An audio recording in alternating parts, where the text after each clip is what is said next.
Ketenaga Listrik oleh Perpustakaan Direktorat Jenderal Ketenaga Listrikan. Perkenalkan, saya Hikmat Sandi. Saya analis kebijakan ahli pertama yang akan membantu acara sharing session pada pagi hari ini. Jadi ngopi Perpus Gatrik ini atau ngobrol pintar bersama Perpustakaan Gatrik sudah dilaksanakan sejak 3 tahun yang lalu.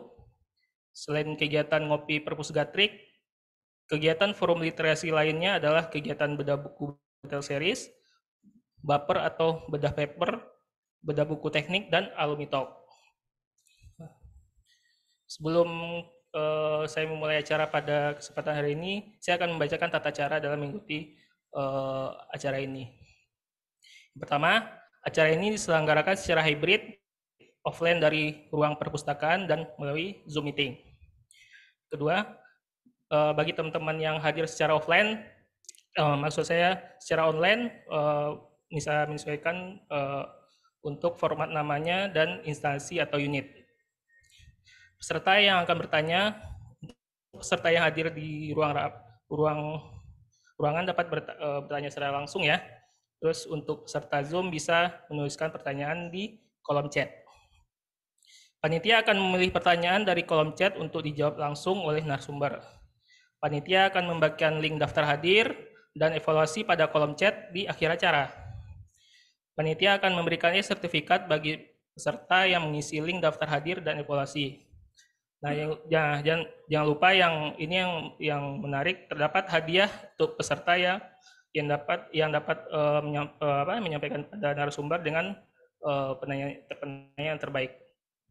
Baik, untuk susunan acara pada kesempatan hari ini saya bacakan. Yang pertama adalah registrasi, yang kedua adalah pembukaan, yang ketiga adalah sambutan dari Sekretaris Direktorat Jenderal Ketenagalistrikan, yang keempat adalah penayangan video, nanti lebih kurang 5 menit, terus diskusi yang menghadirkan narasumber Ibu dan Mbak Mayang, selanjutnya adalah diskusi dan tanya jawab sekitar 40 menit, foto bersama, dan penutup.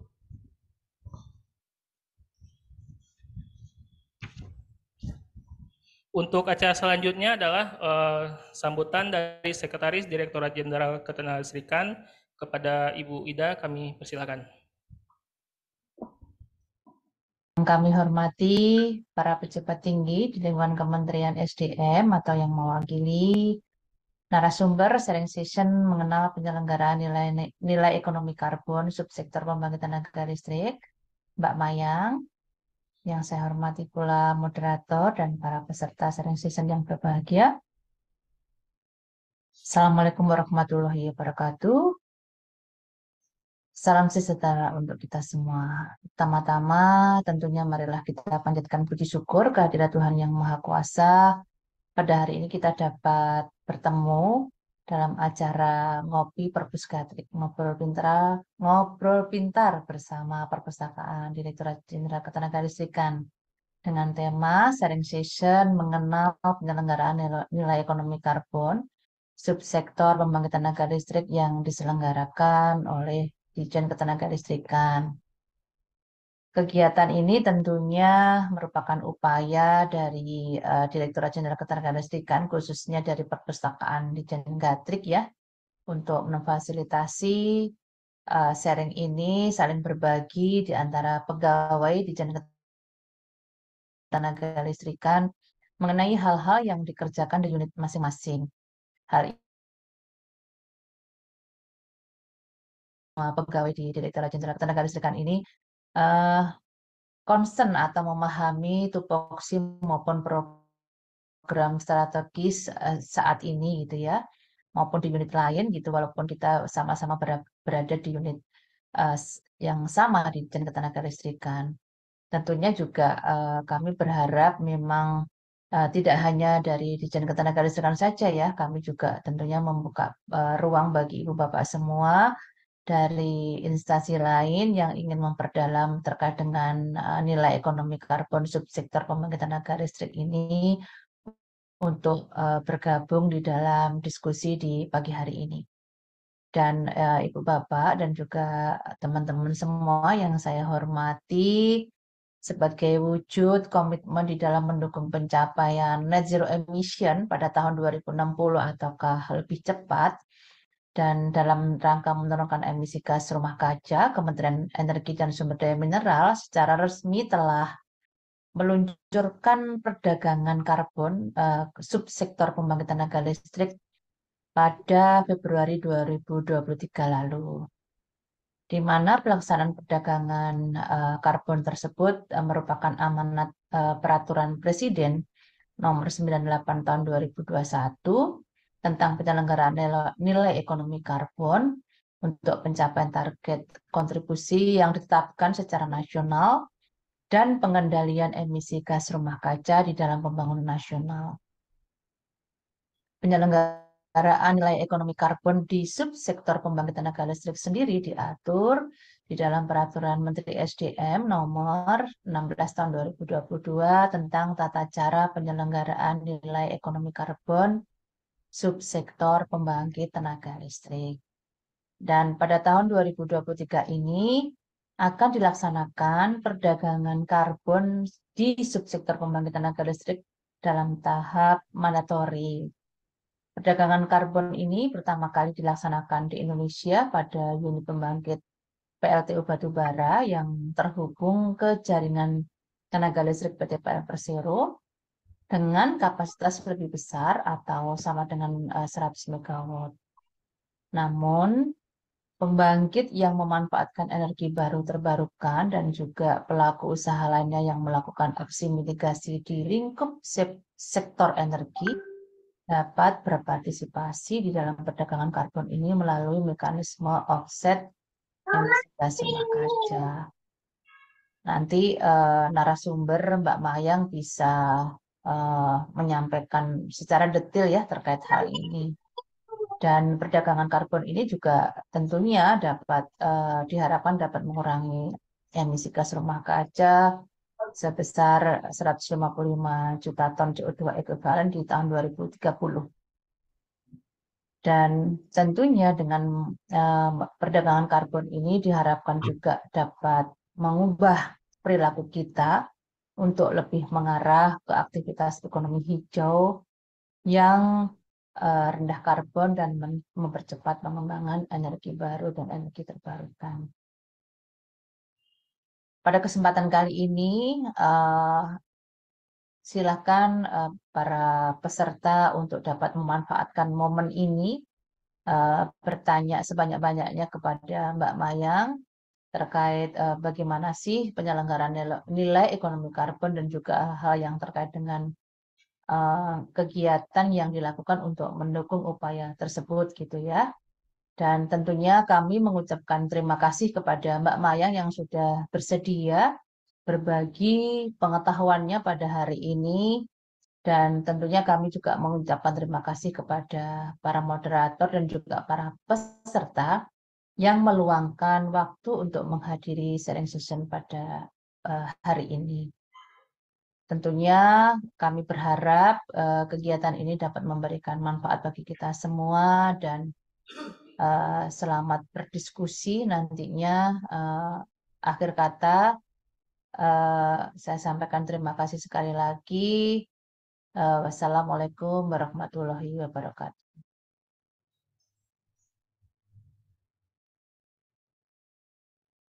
Baik, terima kasih Bu Ida atas sambutannya. Baik, sebelum kita masuk ke acara inti, mari kita sama-sama saksikan sedikit video terkait dengan perdagangan karbon.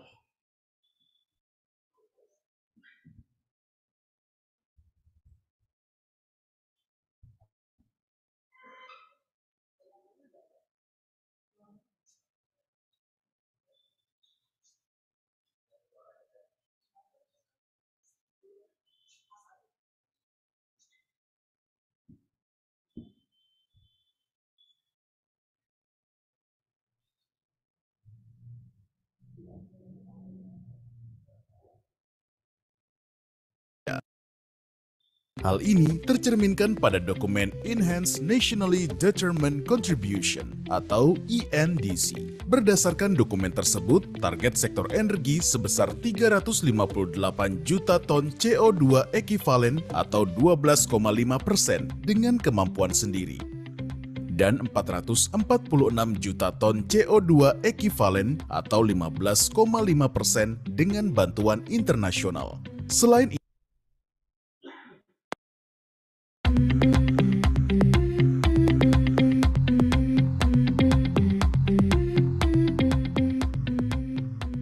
perdagangan karbon adalah mekanisme berbasis pasar untuk mengurangi emisi gas rumah kaca melalui jual beli unit karbon dan dilakukan melalui mekanisme perdagangan emisi dan offset emisi gas rumah kaca.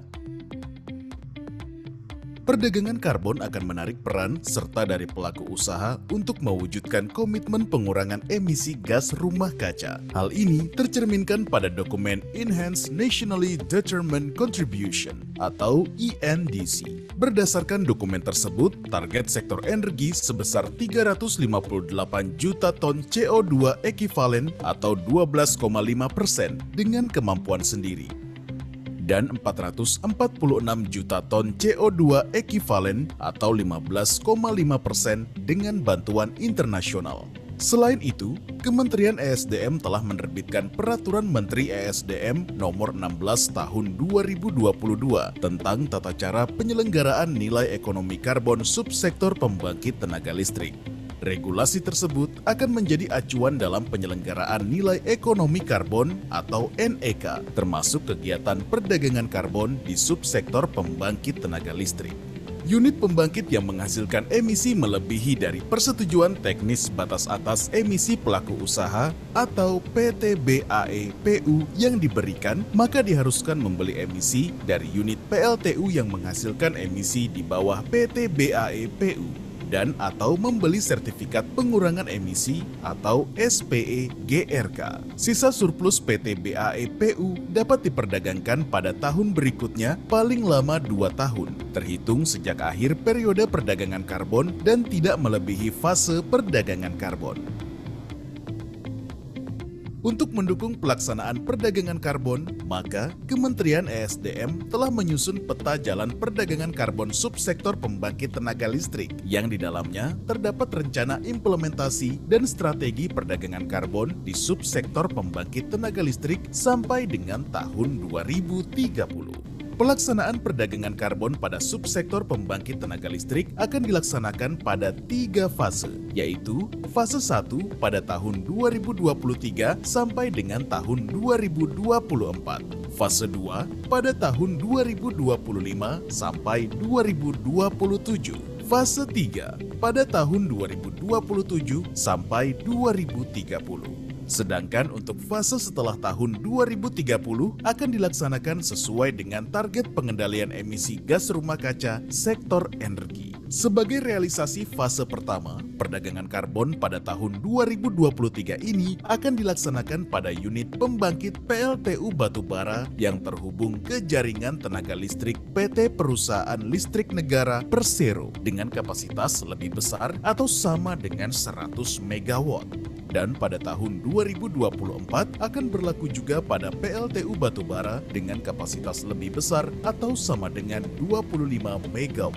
Dengan pelaksanaan perdagangan karbon di subsektor pembangkit tenaga listrik, target pengurangan emisi gas rumah kaca dapat tercapai dan pelaku usaha turut berperan aktif pada pengendalian emisi GRK sehingga tercipta kondisi iklim yang bersahabat dan ramah lingkungan.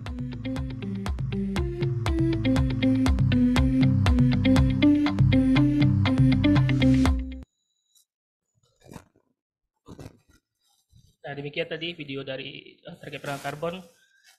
Mungkin Bapak Ibu, teman-teman sekalian bisa nanti menanyakan secara langsung nanti ya terkait perdagangan karbon pada narasumber Mbak Mayang. Jadi saya ingin menceritakan sedikit terkait perdagangan karbon di pembangkit tenaga listrikan. Jadi mungkin teman-teman dan Bapak Ibu sekalian sudah tahu ya di tanggal 22 Februari 2023 kemarin, Menteri SDM sudah meluncurkan perdagangan karbon di subsektor pembangkit tenaga listrikan, dan Untuk tahun ini, tahun 2023 ini pesertanya sebanyak 99 PLTU batubara. Nah, jadi dengan adanya perdagangan karbon ini kita harapkan dapat mendukung penerapan nilai ekonomi karbon di Indonesia dan juga mencapai target penurunan emisi gas rumah kaca, dan juga tadi seperti disampaikan oleh Bu Ses tadi mendukung pencapaian net zero emission di tahun 2060 gitu.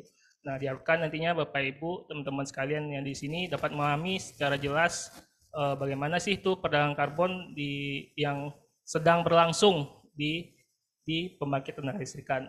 Nah, sekarang kita masuk ke sesi utama, yaitu penyampaian materi dari Mbak Nini Mayang terkait dengan penyelenggaraan nilai ekonomi karbon subsektor pembangkit tenaga listrikan. Kami persilakan Mbak Mayang bisa maju ke depan.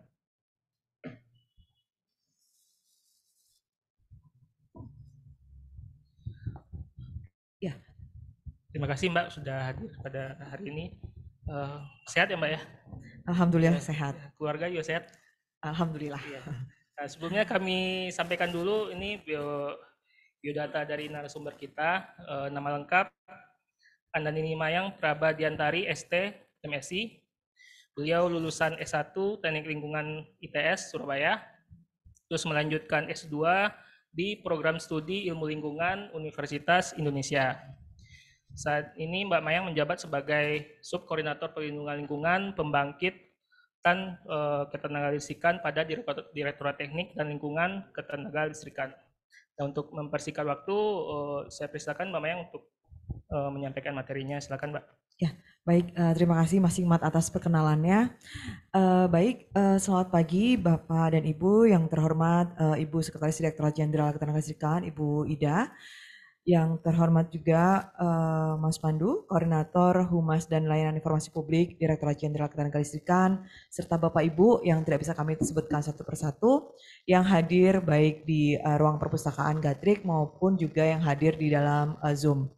Baik, tadi mungkin saya akan langsung saja menyampaikan terkait dengan penyelenggaraan nilai ekonomi karbon subsektor pembangkit tenaga listrik. Tadi juga sempat disinggung oleh Ibu Ida terkait dengan apa itu dan tujuan kita dalam melaksanakan penyelenggaraan nilai ekonomi karbon, khususnya melalui mekanisme perdagangan karbon di subsektor pembangkit tenaga listrik. Kemudian tadi juga sudah disinggung juga oleh Mas Hikmat dalam pengenalannya terkait dengan perdagangan karbon ini seperti apa, dan juga Bapak Ibu tadi juga sudah melihat tayangan video mengenai perdagangan karbon. Barangkali sebenarnya itu semua inti dari melaksanakan perdagangan karbon. Mungkin di sini saya akan coba menjelaskan lebih detail gitu ya terkait dengan apa yang tadi sudah sempat disinggung juga di awal terkait dengan perdagangan karbon ini.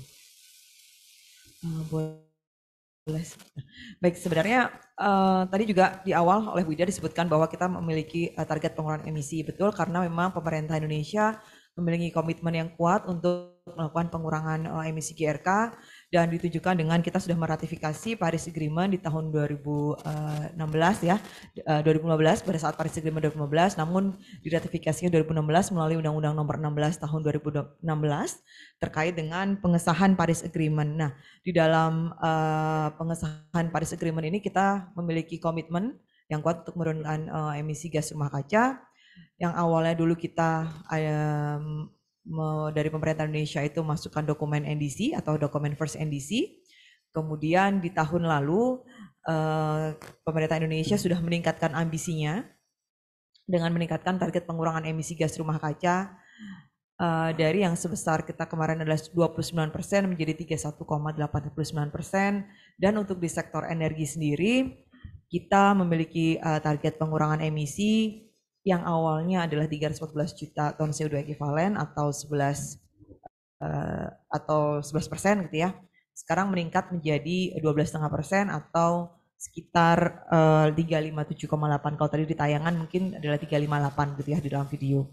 Kemudian untuk dari itu dengan upaya sendiri ya di tahun 2030 secara business as usual dibandingkan dengan business as usual. Nah, kalau untuk yang dengan upaya internasional sendiri kita memiliki target itu masih sama gitu ya, di dalam dokumen Enhanced NDC tidak ada perubahan. Namun sebelumnya pemerintah Indonesia sudah melakukan updated NDC. Jadi dari dokumen First NDC ada dokumen updated NDC juga, itu sudah meningkat menjadi sekitar 4,6 juta ton CO2 ekivalen. Nah kemudian satu sisi lain kita juga ada Undang-Undang Nomor 7 Tahun 2021. Mungkin Bapak Ibu sudah mendengar terkait dengan pelaksanaan adanya penerapan pajak karbon. Pajak karbon walaupun memang untuk saat ini belum diterapkan, tapi nanti penerapan akan diterapkan kepada pertama kalinya kepada PLTU batubara. Kemudian untuk pelaksanaan nilai karbon lainnya kita mengacu kepada peraturan pemerintah nomor 46 tahun 2017. Ini di tahun 2021 yang lalu di subsektor pembangkit tenaga listrik juga sudah melakukan uji coba penerapan perdagangan karbon. Jadi di dalam uji coba ini kita tidak melakukan pembelakuan secara wajib. Jadi kita melakukan sukarela kepada pelaku usaha bagi siapa yang ingin mengikuti perdagangan karbon, silahkan, karena memang tujuannya adalah untuk meningkatkan pemahaman dari pelaku usaha terkait dengan apa itu perdagangan karbon. Dan namun ternyata di tahun 2021 akhir sekitar bulan Oktober, pemerintah juga menerbitkan Peraturan Presiden Nomor 98 Tahun 2021, dan ini ternyata sejalan dengan apa yang sudah di Direktorat Jenderal Ketenagalistrikan lakukan, di Kementerian SDM lakukan pada saat uji coba. Jadi apa yang kita lakukan di uji coba itu kurang lebih juga sudah tertuang dan tercantum diatur dalam Perpres 98 tahun 2021.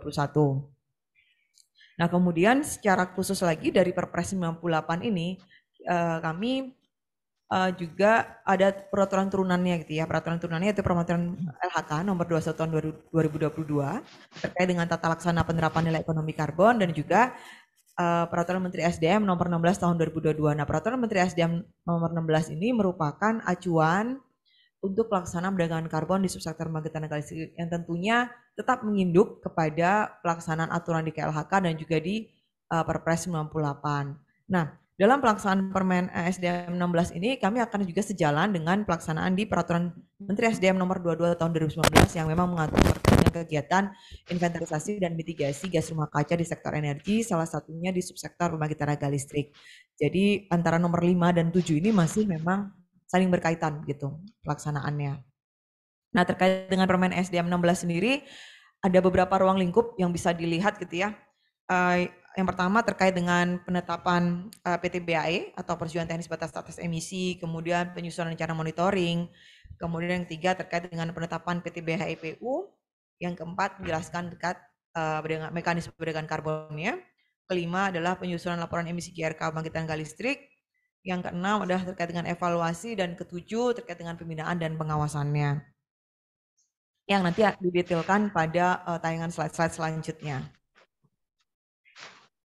Nah, ini adalah yang pertama terkait dengan penetapan persetujuan teknis batas atas emisi pembangkit tenaga listrik. Jadi PTBAE ini adalah mungkin sama dengan kalau kita biasa mengenal sama seperti dengan cap emisi GRK. Nah, ini adalah mengatur terkait dengan cap emisi GRK. Jadi PTBAE ini merupakan persetujuan teknis yang ditetapkan oleh Menteri SDM terkait dengan tingkat emisi GRK pembangkit tenaga listriknya.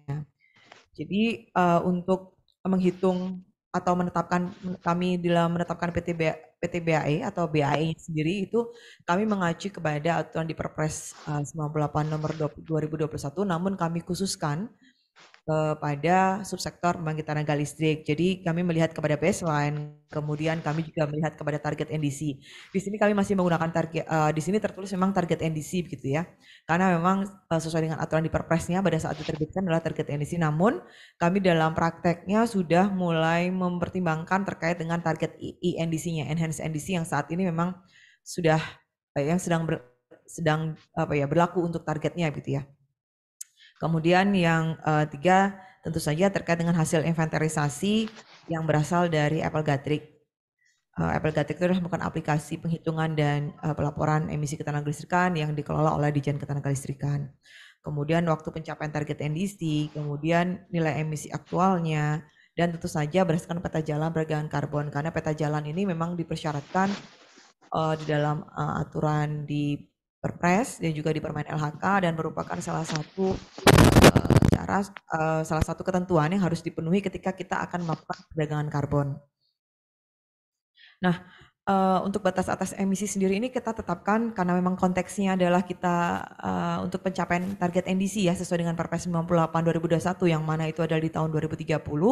Jadi kita membuat fasenya itu disesuaikan dengan waktu pelaksanaan NDC. Jadi untuk yang pertama di fase 1 itu ada sejak dimulai tahun ini tadi Bu Ida juga sudah menyampaikan bahwa kita sudah Bapak Menteri sudah melaunching terkait dengan perdagangan karbon yang mana itu berarti sudah dimulai di tahun 2023 ini sampai dengan di tahun 2024 mendatang. Kemudian untuk di fase kedua itu 2025 sampai dengan 2027 dan fase ketiga di 2028 sampai dengan 2030.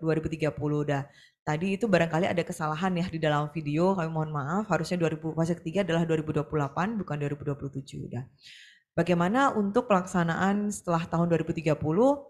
Karena saat ini pemerintah juga sedang fokus terkait dengan transisi energi dan juga memiliki rencana untuk net zero emission di tahun 2060 atau lebih cepat.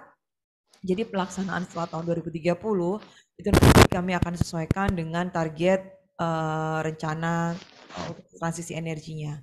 Yang mana nanti kan juga ada terkait dengan PLTU di phase down gitu ya bahas kalau. Nah, makanya kami masih mempertimbangkan itu ke arah sana dan tidak kami sebutkan di sini untuk fasenya, sementara kami akan berfokus dulu untuk pencapaian target NDC-nya. Kemudian untuk di fase 1 sendiri ini, mohon maaf boleh kembali ke slide sebelumnya. Nah, kemudian untuk di fase 1 ini PTBA-nya sendiri sudah ditetapkan oleh Bapak Menteri gitu ya. Terkait dengan disebutkan ada nomornya gitu ya, terkait dengan persetujuan teknis batas emisi untuk PLTU batubara. Jadi tadi juga sudah disebutkan kalau untuk tahap pertama ini kita akan berfokus untuk pelaksanaan perdagangan karbon itu pada PLTU batubara yang terhubung ke jaringan PT PLN Persero. Di sini juga bisa melihat angka nilai cap-nya atau PTBA-nya. Dan untuk pelaksanaan di tahun 2023 ini masih dilaksanakan untuk PLTU dengan kapasitas di atas atau lebih besar dari 100 MW. Nah, untuk di tahun 2024 kita akan mengembangkan lagi, jadi pesertanya adalah PLTU dengan kapasitas yang lebih besar dari 25 MW sampai dengan 100 MW baik yang mulut tambang maupun not mulut tambang.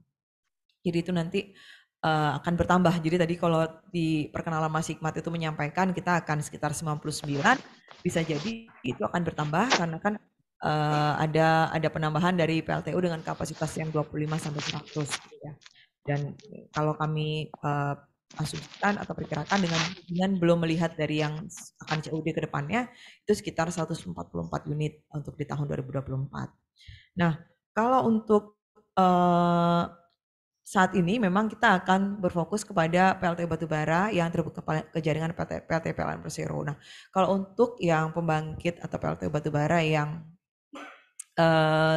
untuk captive ya, untuk pemakaian sendiri dan juga untuk wilayah usaha di luar PT PLN Persero itu nanti mulai akan dilaksanakan di tahun 2025 dan itu semua sudah tercantum di dalam peta jalan kami dan tentunya bertahap. Jadi perdagangan karbon ini nanti tidak hanya berfokus kepada PLTU tetapi juga akan dilaksanakan secara bertahap kepada PLTGU, PLTG, PLTD atau pembangkit berbahan bakar fosil lainnya selain dari PLTU.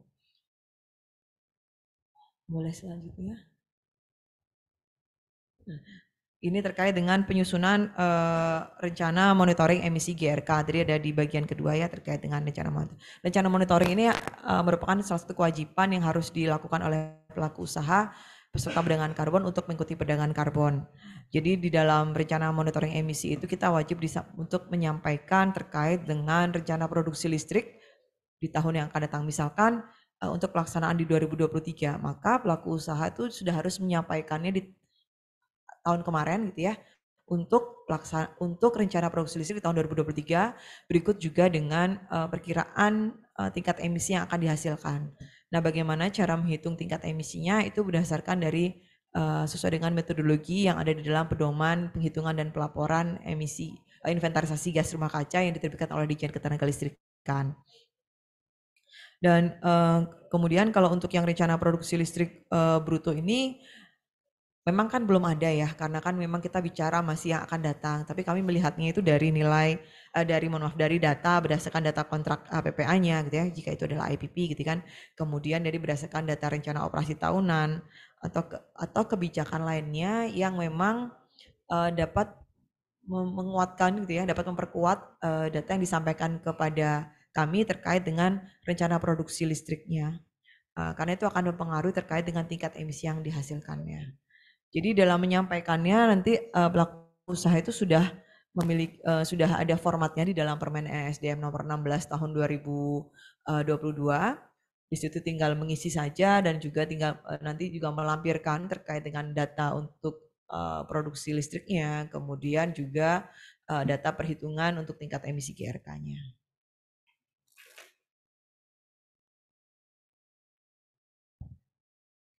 Boleh. Kemudian ini terkait dengan penetapan persetujuan teknis batas atas emisi bagi pelaku usaha pembangkit tenaga listrik. Jadi PT BIPU ini adalah penetapan kuota emisi yang diberikan kepada pelaku usaha untuk mengemisikan gas rumah kaca dalam kurun waktu tertentu yang dinyatakan dalam CO2 ekivalen. Jadi mungkin PT BIPU ini semacam alokasi kuota gitu ya. Atau kalau misalkan Bapak Ibu sudah pernah mempelajari terkait dengan EU ETS atau ETS yang di luar negeri itu adalah terkait dengan allowance-nya gitu ya, terkait dengan kuota emisi yang diberikan dari pemerintah kepada pelaku usaha dalam melaksanakan perdagangan karbon. Nah, ini adalah formula yang kami gunakan untuk menghitung penetapan PT BIPU. Jadi yang pertama adalah berdasarkan PTBA-nya. PTBA itu adalah tadi ya persetujuan teknis batas atas emisi. Jadi ini akan disesuaikan dengan jenis masing-masing jenis PLTU atau PLTU yang akan diberikan kuotanya. Misalkan kalau dia adalah PLTU dengan kriteria mulut tambang 100 dengan kapasitas 150, maka kita akan melihat kepada nilai PTBAE untuk PLTU mulut tambang yang dengan kapasitas 100 MW yaitu sebesar 1,089 gitu ya misalkan. Kemudian dibagi dengan intensitas emisi rata-rata tahun sebelumnya. Jadi intensitas emisi rata-rata di sini kami mempertimbangkan kurang lebih data 3 tahun gitu ya di dalam melakukan perhitungan, kemudian dikalikan dengan emisi rata-rata tahun sebelumnya. Tapi bagaimana jika perusahaan tersebut baru beroperasi begitu ya atau belum memiliki data historis tahun sebelumnya. Nah, itu juga nanti akan kami pertimbangkan di dalam menetapkan PT BIPU-nya dengan melihat kondisi yang sejenis dan juga melihat dari data operasional pembangkit yang disampaikan kepada kami. Kemudian jenis kanan itu adalah contohnya gitu ya. Misalkan kalau dia adalah non-umur tambang 100 sampai dengan 400, maka tadi kan PTBA-nya adalah 1,011 gitu ya. Kemudian dibagi dengan intensitas emisi rata-rata untuk PLTU tersebut gitu ya. Itu ada 1,44 kemudian dikalikan dengan emisi rata-rata dan dalam kondisi absolut ya itu ya. Didapatkanlah 586,481,75 ton CO2 ekivalen. Nah, setelah mendapatkan PT BIPU ini nanti juga ditetapkan oleh Kementerian SDM gitu ya. Menteri SDM melalui Direktur Jenderal Ketenagalistrikan. Jadi kami dalam pemberian PT BIPU itu masih jadi misalkan tadi disebutkan oleh Mas Hikmat ya ada 99 perusahaan 99 unit pembangkit itu ada kurang lebih sekitar 42 perusahaan. Nah, kepada 42 perusahaan itu kami memberikan satu-satu nilai PT BIPU-nya namun dalam satu SK itu bisa terdiri dari beberapa unit pembangkit karena kan memang biasanya di pembangkit itu nggak hanya satu unit gitu ya, tapi ada terdiri di atas 3 unit PLTU, 2 unit. Nah, itu kami berikan masing-masing. Jadi berbeda. Tiap unitnya bisa berbeda karena emisi rata-ratanya juga berbeda, intensitas emisi rata-rata juga berbeda. Makanya ini spesifik ke masing-masing unit pembangkitnya. Kemudian setelah mendapatkan PT BIPU baru bisa melakukan perdagangan karbon. Nah, kalau untuk di tahun ini, kami masih memberikan alokasi PT BIPU itu sebesar 100%. Memang tadi di awal ya saya sebutkan terkait dengan penerapan pajak karbon, sebenarnya nantinya kalau perdagangan karbon ini akan dilaksanakan bersama dengan pajak karbon. Namun sampai dengan saat ini kan memang belum ada kepastian atau informasi terkait dengan kapan pelaksanaan dari pajak karbon sendiri. Sehingga kami untuk lebih mendukung pelaksanaan perdagangan karbon dan juga lebih dalam menerapkan adanya penalti atau sanksi gitu ya kepada pelaku usaha yang tidak bisa memenuhi PTBIPU-nya, itu kami terapkan dengan pengurangan alokasi kuotanya di tahun 2020, mulai di tahun 2024. Jadi yang Bapak Ibu mungkin bisa dan rekan-rekan sekalian bisa lihat di yang bar kedua, itu kan akan sedikit berkurang gitu ya untuk alokasinya, di mana pemberiannya itu kalau yang di tahun ini 100%, nah tahun depan itu kami akan melihat dari kinerjanya. Misalkan dari masih ada sisa nih di atas PTBIPU-nya. Nanti dari sisa itu akan kami hitung kira-kira berapa dibandingkan dengan PTBIPU-nya dia masih ada berapa, sudah melakukan perdagangan karbon itu seberapa banyak misalkan gitu. Nah ternyata masih sudah melakukan perdagangan karbon misalkan dibandingkan dengan PTBIPU-nya itu adalah 80% gitu ya. Maka yang kami berikan alokasi kuotanya adalah 85%. Tapi kalau seandainya jadi alokasi 85% adalah nilai yang 586 itu akan kami potong gitu ya, supaya bisa masuk ke ketentuan nomor 2 itu yang 85%. Jadi kalau misalkan setelah melakukan perdagangan karbon di akhir periode kami lihat ternyata nilainya dia melakukan transaksi sebesar 90 gitu ya. Maka yang kami berikan adalah 90% dari hasil perhitungan PTBIPU-nya. Jadi 90% dikalikan 586. Jadi kurang lebih seperti itu. Nah, kalau ada juga pelaku usaha yang sudah nggak ikut terus kemudian tidak melaporkan, nah itu akan kami berikan lagi sanksi pengurangan alokasi kuota sebesar 75%. Boleh selanjutnya Mbak? Nah ini terkait dengan ruang lingkup yang selanjutnya yaitu mekanisme perdagangan karbon. Perdagangan karbon merupakan mekanisme berbasis pasar untuk mengurangi emisi gas rumah kaca. Jadi dalam mengurangi emisi gas rumah kaca ini kan banyak sekali dan dibutuhkan banyak biaya gitu ya. Tadi seperti kita ketahui juga target pengurangan emisi GRK itu cukup besar gitu ya. Jadi kalau seandainya ditanggung oleh beban pemerintah saja itu sepertinya juga akan berat, sehingga diperlukanlah peran serta dari pelaku usaha atau non-party stakeholder dalam hal ini. Jadi untuk membantu pemerintah dalam memenuhi target pengurangan emisi gas rumah kaca. Nah, dengan cara apa? Salah satunya bisa dengan instrumen perdagangan karbon ini karena dia merupakan mekanisme yang berbasis pasar gitu ya. Kemudian dalam perdagangan karbon sendiri ini dilaksanakan melalui 2 mekanisme yaitu perdagangan emisi dan juga offset emisi GRK. Nah, perdagangan emisi sendiri ini adalah merupakan transaksi antara unit pembangkit tenaga listrik, atau saya bilang mungkin tadi kan sudah di dalam tayangan video ada diilustrasikan dia ada jual beli gitu ya. Nah, perdagangan emisi itu semacam ya jual beli, transaksi jual beli karbon antara unit pembangkit listrik, dan namun tidak diperbolehkan kalau misalkan di satu perusahaan memiliki 5 unit, tidak boleh antara unit 1 dengan unit 5 itu melakukan transaksi perdagangan emisi. Yang diperbolehkan adalah ketika dia melakukan perdagangan emisi, dia harus berdagang dengan perusahaan lain yang tidak dalam satu unit pembangkitan. Kemudian yang kedua adalah melalui mekanisme offset emisi GRK. Jadi kalau offset emisi GRK ini adalah merupakan pengurangan emisi dengan kita dengan cara melakukan pembelian gitu ya, dengan pengimbangan emisi GRK dengan melakukan pembelian SPE atau sertifikat pengurangan emisi GRK.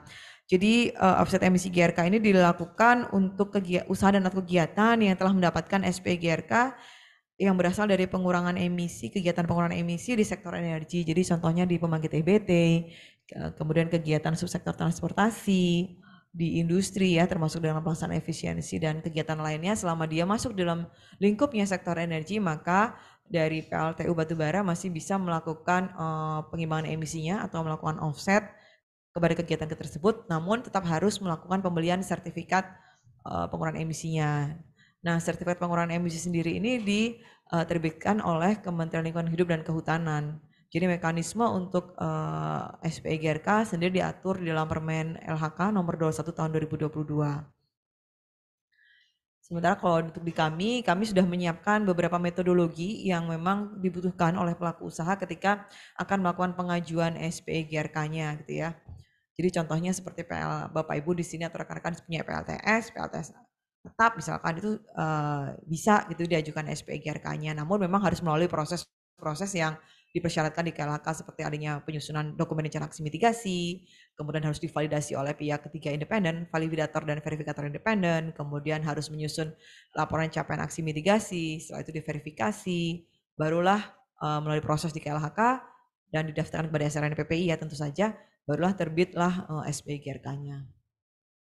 Nah, bagaimana untuk sertifikat pengurangan emisi yang sudah ada, yang sudah diterbitkan oleh mekanisme sertifikasi pengurangan emisi GRK yang sudah ada, yang mungkin Bapak Ibu bisa kenal selama ini, misalkan Gold Standard ataukah CDM gitu ya, ataukah Vera atau VCS, itu bisa diterima dan digunakan di dalam pelaksanaan perdagangan karbon ini, namun harus dilakukan mutual recognition terlebih dahulu oleh KLHK supaya dia bisa diterbitkan SPGRK-nya. Karena syarat untuk melakukan perdagangan dari KLHK adalah ya berupa SPGRK seperti itu.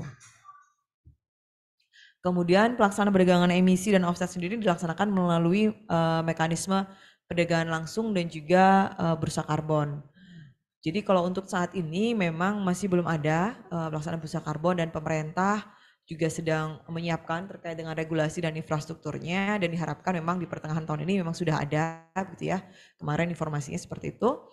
Jadi pelaksanaan untuk saat ini transaksi yang ada saat ini mungkin masih dilaksanakan melalui perdagangan langsung, yaitu transaksinya yang B2B ya, mekanisme bisnis to bisnis antara masing-masing pelaku usahanya begitu.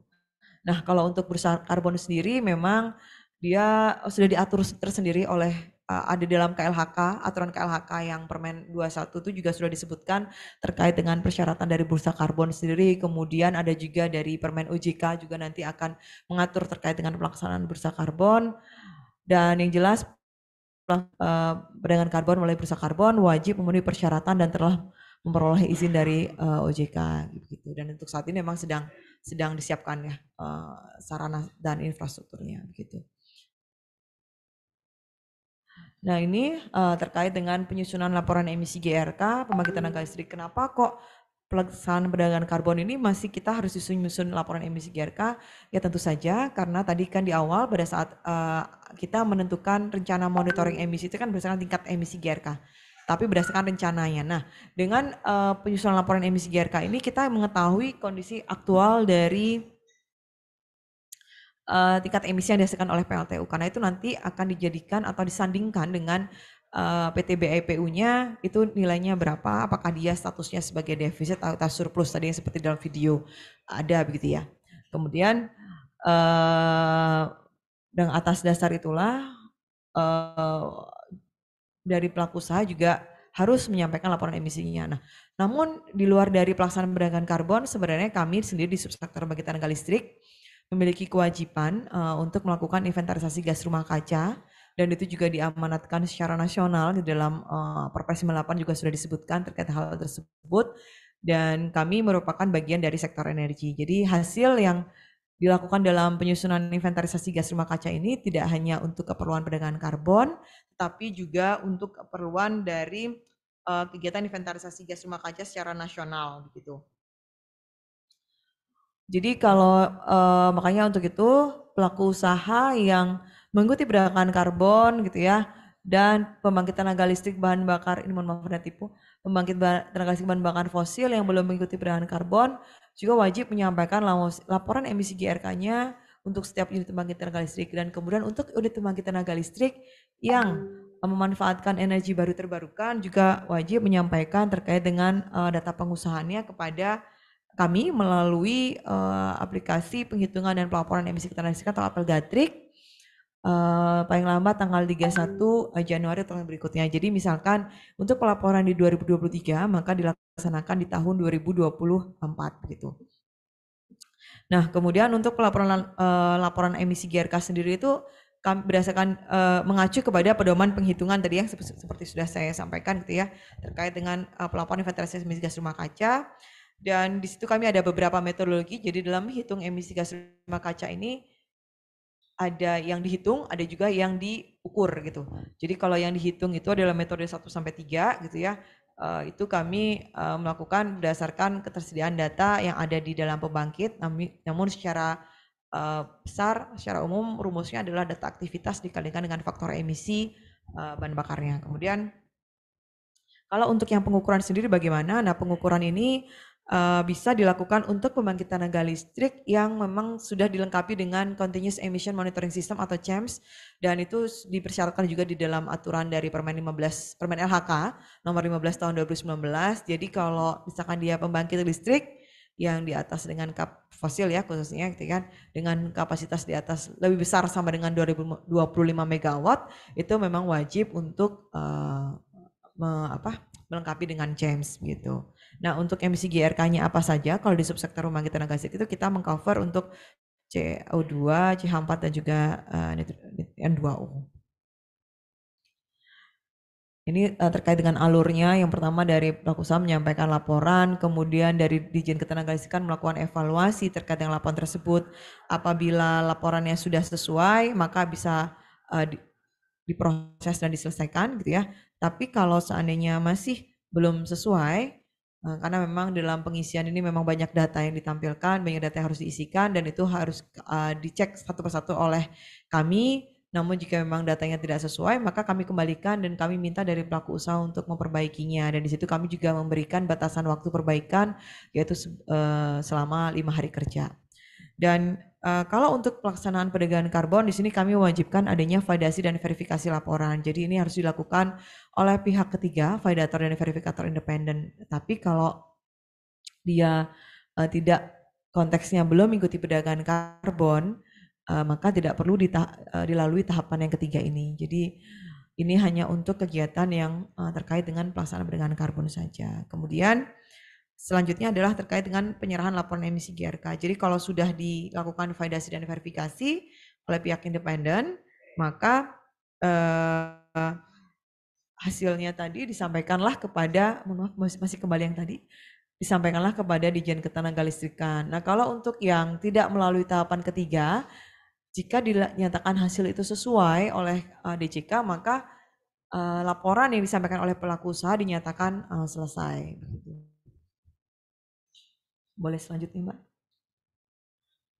Nah, barangkali ini adalah ringkasan gitu ya terkait dengan pelaksanaan perdagangan penyelenggaraan nilai ekonomi karbon, khususnya perdagangan karbon gitu ya. Yang pertama adalah dari sini pelaku usaha gitu ya menyampaikan rencana monitoring emisi GRK-nya kepada kami, kemudian pemerintah dalam hal ini Kementerian ESDM melalui Direktur Jenderal Ketenagalistrikan melakukan penetapan PTBIPU, dan setelah ada PTBIPU diterima, maka pelaku usaha dapat melakukan perdagangan karbon. Kemudian perdagangan karbon itu dilakukan melalui mekanisme perdagangan emisi dan juga offset emisi GRK tadi yang sudah kami sebutkan di awal, bahwa untuk SPE ini harus diterbitkan oleh KLHK. Ada semua transaksinya itu nanti ketika melakukan perdagangan karbon harus tercatat dan dilaporkan di dalam apel Gatrik. Nah, kemudian yang selanjutnya adalah penyampaian laporan emisi GRK. Penyampaian laporan emisi GRK itu melalui apel Gatrik gitu ya. Kemudian yang selanjutnya dilakukan tahapan validasi dan verifikasi untuk kegiatan yang memang mengikuti perdagangan karbon, atau yang saat ini untuk di fase 1 ini adalah untuk PLTU batubara. Kemudian setelah itu di akhir pelaku usaha nanti akan menyerahkan hasil pelaksanaan perdagangan karbon. Jadi apa yang saja diserahkan itu adalah terkait dengan pelaksanaan PTBIPU-nya gitu ya. Kemudian bukti pelaksanaan offsetnya. Jadi seluruh transaksi yang sudah dilaksanakan itu nanti dilampirkan dan disampaikan kepada Ditjen Ketenagalistrikan. Kemudian juga tentu saja terkait dengan laporan emisi GRK yang sudah dilakukan validasi dan verifikasi oleh pihak ketiga. Nah, ini terkait, boleh selanjutnya Mbak, minta tolong. Dan ini adalah terkait simulasinya tadi untuk lebih memperjelas gitu ya terkait dengan pelaksanaan perdagangan karbon, walaupun tadi di tayangan video sudah ada. Jadi seperti contohnya ini untuk tahun 2023. Ini tadi berdasarkan hasil perhitungan dengan menggunakan rumus yang ada untuk PLTU yang antara 100 sampai dengan 400, itu adalah 586.481,75 ton CO2 ekuivalen. Dan seandainya emisi aktualnya di tahun 2023 itu adalah sebesar 800.000, maka kondisinya dia adalah defisit gitu ya, karena dia di atas dari PTBIPU yang disyaratkan kepada unit tersebut. sehingga dia ada defisit sebesar kurang lebih sebesar 213.518,25 ton CO2 ekuivalen. Dan dari angka itu supaya bisa memenuhi PTBEPU-nya yang sebesar 586 itu apa yang harus dilakukan? Yaitu dilakukan dengan membeli emisi atau melakukan perdagangan emisi tadi ya, di antara sesama PLTU kalau untuk yang saat ini. Kemudian juga bisa dia melakukan pengimbangan emisi atau melakukan offset dengan membeli sertifikat pengurangan emisi atau SPIGRK.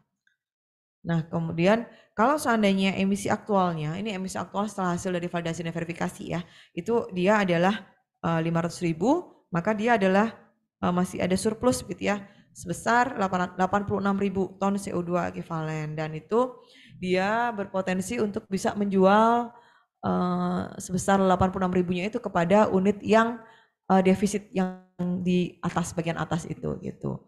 Nah, nanti kalau seandainya di hasil akhir yang disampaikan kepada kami ternyata masih ada defisit sebesar 170.000, maka itu kan akan dihitung ya dibandingkan dengan PTBAE-nya, maka ternyata hanya bisa memenuhi 80% gitu ya terhadap pemenuhan defisit PTBEPU-nya, maka untuk tahun 2024 akan diberikan kuota emisi sebesar 85%. Jadi dipotong, yang saat ini terima 100%, besok hanya 85%. Ini adalah simulasinya untuk pelaksanaan perdagangan karbon, untuk dapat memperjelas tadi apa yang sudah kita sampaikan, yang sudah kita bahas terkait dengan pelaksanaan perdagangan karbon. Dan untuk selanjutnya boleh. Nah, ini terkait dengan Apple Gatric, tadi kan sudah sering disebut-sebut gitu ya, terkait dengan Apple Gatric. Apple Gatric itu apa gitu ya? Apple Gatric itu sebenarnya kan memang aplikasi penghitungan dan pelaporan emisi ketenaga listrikan yang memang awalnya memang ditujukan untuk kegiatan inventarisasi. Jadi Dirjen Ketenaga Listrikan ini sudah melakukan kegiatan inventarisasi gas rumah kaca sejak tahun 2003. Namun untuk memperkuat pelaksanaan MRV, Measurement, Reporting, and Verification dari pelaksanaan inventarisasi gas rumah kaca, jadi kita sudah menyiapkan metodologi gitu ya supaya kemudian juga mengembangkan juga platform pelaporan online supaya memudahkan pelaku usaha agar lebih mudah dalam melaksanakan pelaporan, kemudian lebih dapat juga memenuhi prinsip dari pelaksanaan inventarisasi gas rumah kaca yang dipersyaratkan oleh IPCC gitu ya. Dan itu ada juga diatur dalam Permen LHK terkait dengan prinsip transparansi gitu ya, keakuratan, kemudian kelengkapan data dan juga dapat dipertimbangkan. Jadi prinsip TA triple C gitu ya, TA CCC gitu kan. Kemudian dalam pengembangannya juga kami tidak hanya melengkapi Apple Gathering dengan fitur inventarisasi, karena kami juga ingin memperkuat pelaksanaan MRV dari sisi mitigasi. Jadi kami menambahkan satu fitur terkait dengan penghitungan aksi mitigasi gas rumah kaca. Jadi di dalam mitigasi sendiri ini kami sudah ada beberapa aksi mitigasi yang sudah kami istilahnya integrasikan ke dalam Apple Gathering. Karena memang namun yang kegiatan yang sudah ditanamkan dalam Apple Gathering ini tentunya sudah harus ada metodologinya.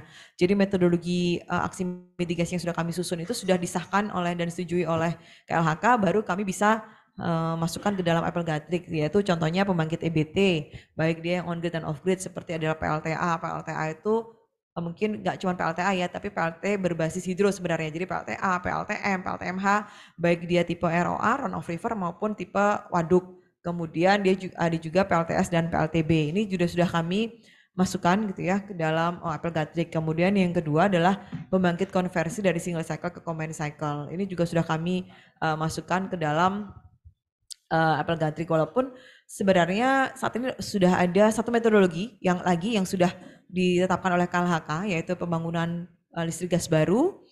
Nah ini namun memang masih proses untuk mengintegrasikannya ke dalam Apple Gathering.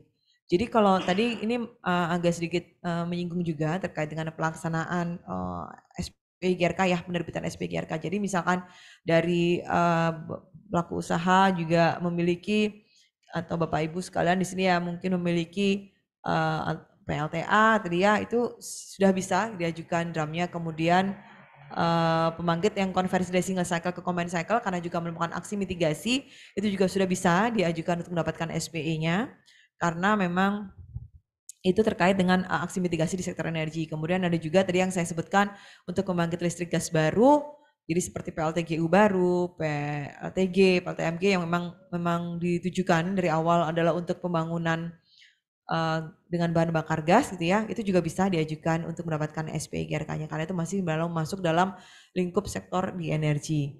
Nah, yang terakhir ini kami memiliki penambahan untuk di fitur perdagangan karbon karena kan memang kita melaksanakan perdagangan karbon dan memang kami harapkan itu semua tercatat di dalam Apple Gatrik. Jadi kami tambahkan satu fitur baru terkait dengan fitur perdagangan karbon. Di fitur perdagangan karbon ini nantinya akan mencatat terkait dengan neraca karbon dari masing-masing PLTU sehingga kami bisa mengetahui di akhir periode dia itu surplus ataukah dia defisit gitu ya. Dan seluruh transaksi akan tercatat baik dia melakukan offset, baik dia melakukan perdagangan emisi, itu juga tercatat. Dan kemudian di dalam fitur perdagangan karbon sendiri kami juga melengkapi dengan informasi terkait dengan layanan komunikasi gitu ya, istilahnya chat yang dilengkapi dengan fitur chat gitu ya. Karena kan saat ini memang masih pelaksanaannya melalui mekanisme perdagangan langsung karena belum ada bursa. Jadi di situ kami ingin memudahkan pelaku usaha ketika mereka sudah menemukan penjual maupun pembeli, mereka juga sudah bisa berkomunikasi melalui fitur chat ini dan mungkin bisa dilanjutkan dengan komunikasi yang lain. Jadi ini sebagai pembuka jalan komunikasi dari antara dua perusahaan. Itu terkait dengan Apple Gatrik kami. Jadi untuk fitur perdagangan karbon sendiri ini nantinya akan dilakukan interaksi atau bagi pakai gitu ya, data dan informasi atau istilah lainnya mungkin diintegrasikan dengan sistem registri nasional pengendalian perubahan iklim atau SRNPPI milik dari KLHK. Karena di dalam aturan dari KLHK sendiri juga bahwa terkait dengan penyelenggaraan nilai ekonomi karbon ini memang harus tercatat dan dilaporkan di dalam SRNPPI. Nah, karena kami di sini sudah ada juga aplikasi yang seperti ini, maka untuk memudahkan pelaksanaannya nanti kami tinggal mengintegrasikannya dengan SRNPPI-nya KLHK. Barangkali itu yang bisa kami sampaikan, mudah-mudahan tidak ada yang terlewat gitu ya, kalaupun ada yang terlewat dan masih ada yang belum bisa dipahami oleh Bapak Ibu sekalian atau masih membingungkan dari perkataan saya, silahkan jika ini ditanyakan dan kita bisa diskusikan sampai sesi ini berakhir. Demikian dari saya, terima kasih. Wassalamualaikum warahmatullahi wabarakatuh. Kami kembalikan lagi ke Mas Hikmat. Terima kasih. Ya, terima kasih Mama Yang. Plus buat Mama Yang dulu. Tadi sudah dijelaskan sama Mama Yang secara lengkap dan komprehensif terkait dengan perdagangan karbon di subsektor pembangkit tenaga listrikan. Saya coba merangkum sedikit apa yang sudah disampaikan oleh Mama Yang tadi, bahwa tadi berdasarkan aturannya di Permen 16 tahun 2022 tadi terkait perdagangan karbon sudah dijelaskan terkait pelaksanaan perdagangan karbon di subsektor pembangkit tenaga listrikan, dan untuk sekarang ini kita masuk ke tahap pertama ya, di fase pertama di tahun 2023 sampai 2024. Nah, di mana kita sudah mengeluarkan Kepmen nomor 14 terkait dengan penetapan PT BAE untuk fase pertama. Jadi untuk fase pertama ini khusus untuk PLTU batubara saja yang kita bagi di 4 kategori ya. Pertama di atas 100, terus 100 sampai 400 dan di atas 400. Dan juga nanti di tahun 2024 juga akan kita berlakukan di pembangkit di kapasitas 25 MW. Dan juga tadi sudah jelaskan juga untuk perdagangan karbon itu ada dua ya, perdagangan emisi dan offset emisi. Untuk perdagangan emisi, jadi untuk pembangkit yang defisit emisi nanti bisa membeli emisi untuk pembangkit yang surplus. Sedangkan untuk pembangkit yang surplus akan bisa menjual emisinya ke pembangkit yang defisit seperti itu. Nanti untuk Pengimaan emisinya juga bisa dilaksanakan dengan offset emisi. Jadi pembangkit bisa membeli SPGRK yang sudah ditetapkan oleh Kementerian Lingkungan Hidup dan Kehutanan. Dan tadi juga telah disampaikan oleh Mama yang tadi bahwa untuk pelaporan emisi GRK kita sudah mempunyai aplikasi yaitu Apelgetrik. Di situ di pembangkit listrik bisa melaporkan emisi ketenaga listrikannya, dan juga untuk perdagangan karbon kita sudah dikembangkan fitur perdagangan karbon. Nah, Dijen Ketenaga Listrikan bisa memantau terhadap pelaksanaan perdagangan karbon di tahun 2023. Nah, kita masuk ke sesi tanya jawab ya. Untuk tahap sesi pertama ini saya persilakan kepada Bapak Ibu, teman-teman yang hadir secara offline untuk nanti ada yang bisa tunjuk tangan, silakan menyebutkan nama dan unitnya. Oke, terima kasih. Saya Raymond dari bagian kepegawaian, bagian umum Sekretariat Direktorat Jenderal Ketenaga Listrikan ya. Mau nanya Bapak Ibu narasumber mengenai untuk ini kan kabelnya roadmap menuju ke zero emission ya. Ada yang tadi ada beberapa cara ya. Yang pertama itu tadi mengenai sebuah pembangkit itu dia membangun pembangkit listrik dengan teknologi energi baru terbarukan, atau yang kedua dia melakukan offset dengan membayar itunya melalui sertifikasi yang terregister REX PLN. Nah, terkadang kan pengusaha itu kan melihatnya daripada saya membayar, lebih baik saya mau misalnya dia mau offset dengan bikin apa namanya semacam HTI gitu ya. HTI, Hutan Tanaman Industri, Jasling, jasa lingkungan, carbon trade. Nah itu kan itu udah diatur di dalam keputusan Presiden nomor 1 tahun 2022 ya. Itu ESDM kan termasuk leading sektor tuh di dalamnya. Kira-kira langkah strategis dari ESDM seperti apa gitu? Mohon arahannya. Terima kasih. Terima kasih Mas Raymond. Langsung aja Mbak, saya jawab. Ya, baik, terima kasih Mas Raymond. Jadi sebenarnya mungkin saya ingin sedikit meluruskan gitu ya. Jadi kalau jadi memang ini konteksnya memang menuju net zero emission gitu ya. Tapi sebenarnya yang kita kejar pertama, karena dalam Perpres itu adalah amanahnya untuk mencapai NDC dulu gitu ya. Jadi makanya tadi fasenya dibuat sampai dengan tahun 2030 karena kita bicara dalam konteks NDC. Kemudian untuk mekanismenya, kalau seandainya dia melebihi dari PTB EPU-nya, itu adalah melakukan perdagangan emisi dan juga melakukan offset. Melakukan offsetnya dengan cara apa? Membangun pembangkit, misalkan dia ingin melakukan pengimaan emisi dengan membeli karbon kredit dari si pembangkit EBT, atau melakukan pembelian dari karbon kredit dari yang kegiatan melakukan aksi mitigasi yang tadi saya sebutkan ya, misalkan konversi singgah ke combine, kemudian pembangkit listrik gas baru, atau kegiatan yang sudah melakukan efisiensi energi. Nah, kalau untuk terkait dengan renewable energy certificate tadi kan Mas Raymond menyebut itu ya, itu sebenarnya tidak masuk ke dalam mekanisme ini, karena itu adalah dua konteks yang berbeda. Jadi kalau misalkan ini terkait dengan emisi GRK-nya yang ingin dilakukan pengimbangan atau di offsetkan. Nah, kalau yang REC itu kan terkait dengan produksi listrik karena yang diklaim karena memang saya menggunakan pembangkit EBT. Jadi itu dua konteks yang berbeda dan REC ini tidak masuk ke dalam mekanisme NEK.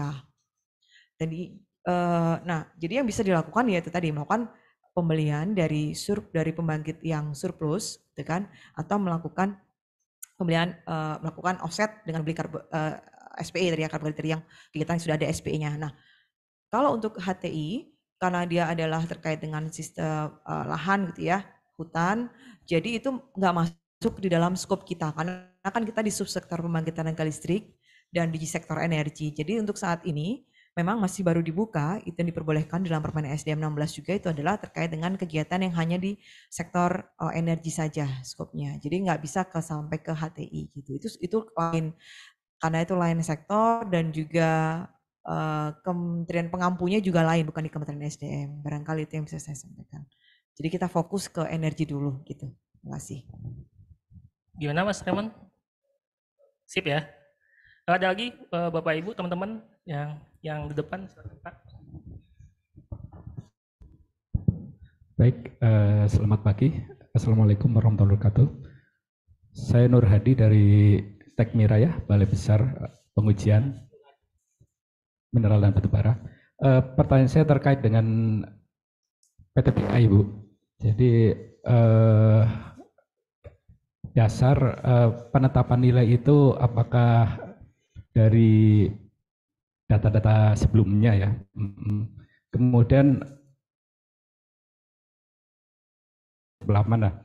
Perkiraannya sudah diprediksi nggak dengan PTBAE yang sekarang ini di tahun ini dan tahun untuk fase 1 ya, itu apakah dari 99 unit PLTU tadi itu perdagangan karbonnya itu tentunya nanti kan ada yang defisit, ada yang surplus, itu apakah sudah diprediksi nanti dari 99 ini apakah nanti totalnya akan impas atau nanti ada totalnya surplus atau totalnya defisit.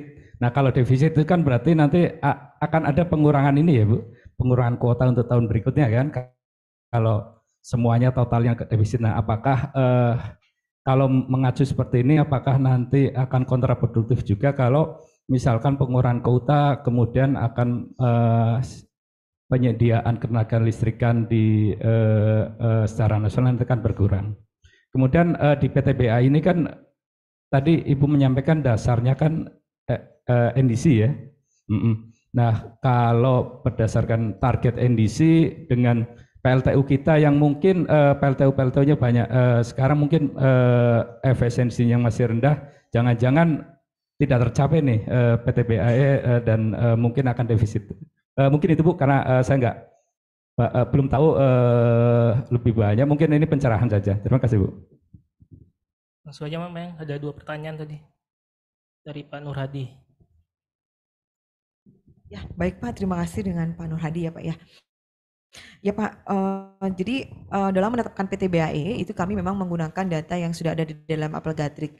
Dalam PTBAE sendiri ini kami menggunakan data benchmarking dari tahun 2020 gitu ya. Namun kami tidak murni menggunakan angka itu. Nah, kemarin juga dalam penetapannya kami juga melihat dari target dan juga hasil dari pelaksanaan uji coba tahun 2021 sehingga nilainya itu sudah mengalami pengetatan. Jadi tidak murni. Jadi di situ kami sudah melakukan upaya dengan cara apa? Dengan cara menurunkan PTBAE-nya supaya lebih ketat. Itu kemarin dasar kami dalam menetapkan PTBAE dan juga mohon maaf Pak, ada nyamuk.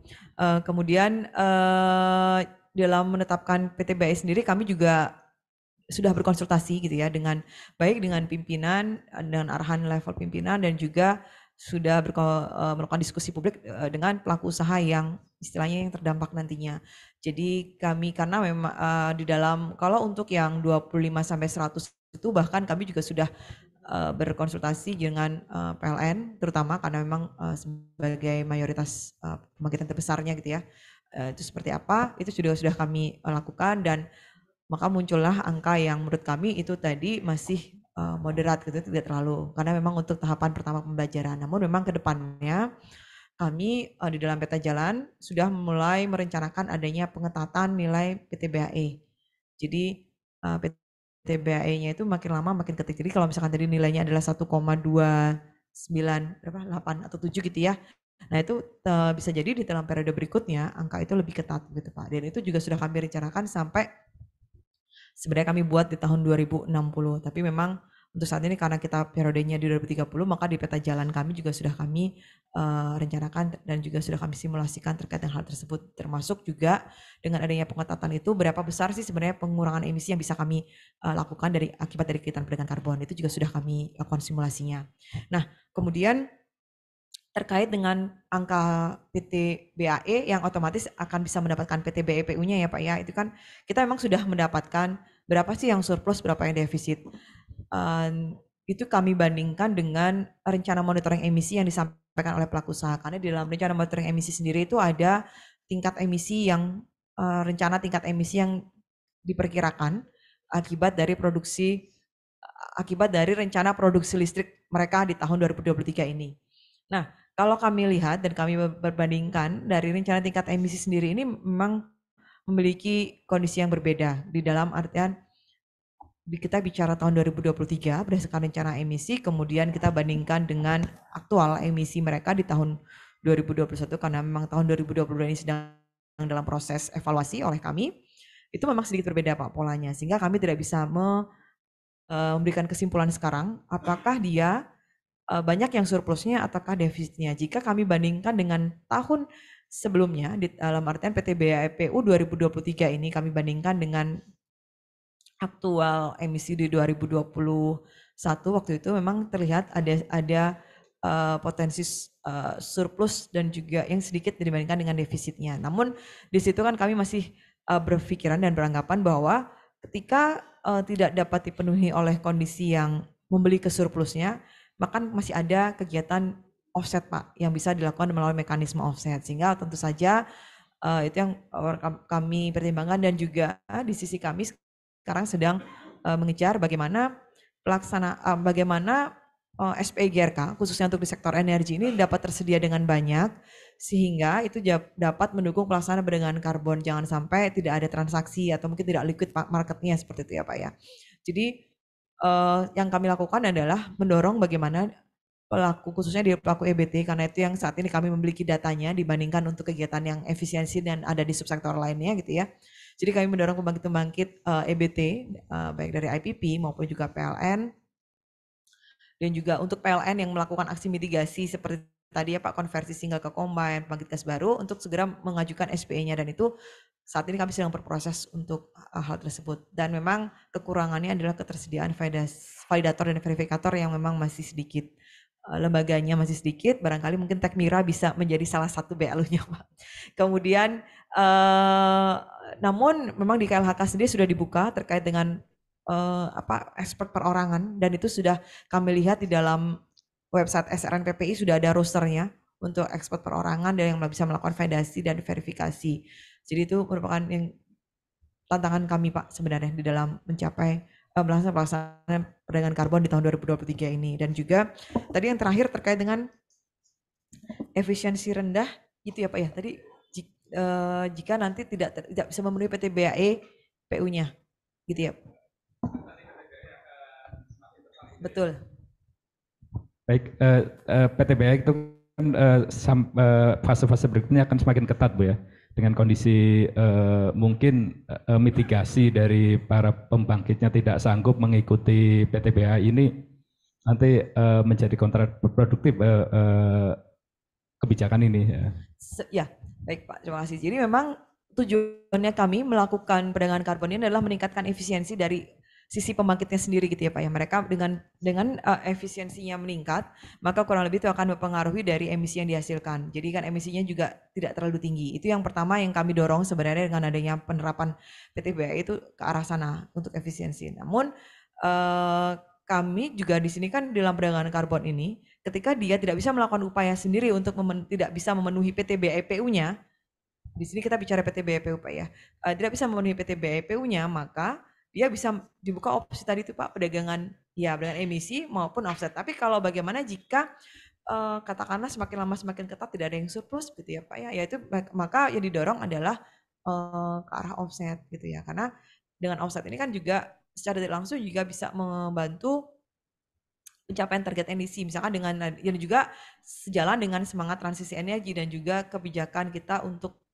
lebih mengembangkan kepada pembangkit EBT gitu ya Pak ya. Nah itu sebenarnya yang dikejar. Jadi kalau misalkan upaya sendiri tidak bisa dengan meningkatkan efisiensi di sisi pembangkitnya, maka opsi yang perdagangan emisi dan offset, perdagangan emisi nggak bisa offset.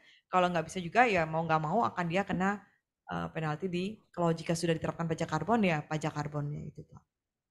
Barangkali itu. Terima kasih. Gimana Pak Nur Hadi udah? Oke ya. Silakan Pak tadi yang tulis tangan. Silakan.